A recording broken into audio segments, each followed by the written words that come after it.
গালাগালি করছে, পাগল কাগল, এটা জীবনে ভাইরাল হতে পারবে, নিজে ভিডিও করে।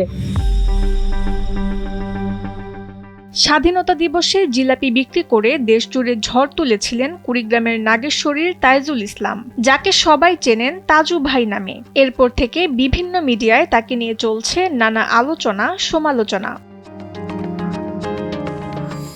প্রতিদিন তার বাড়িতে দেশের বিভিন্ন প্রান্ত থেকে ছুটে আসছে উৎসুক জনতা। কেউ সাক্ষাৎকার নিচ্ছেন, আবার পারিবারিক অসচ্ছলতা দেখে কেউ কেউ দিচ্ছেন নানা প্রতিশ্রুতি। তবে অবাক করা বিষয় হলো, যে সোশ্যাল মিডিয়া তাকে রাতারাতি তারকা বানিয়েছিল, সেই ফেসবুক দুনিয়া থেকেই যেন হঠাৎ উধাও হয়ে গেছেন তাজু ভাই।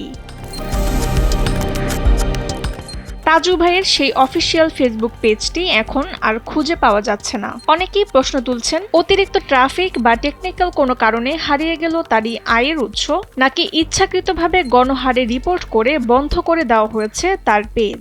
এই নিয়ে চলছে বিতর্ক। তাসনিম হোসেন লিয়া, সময়ের আলো।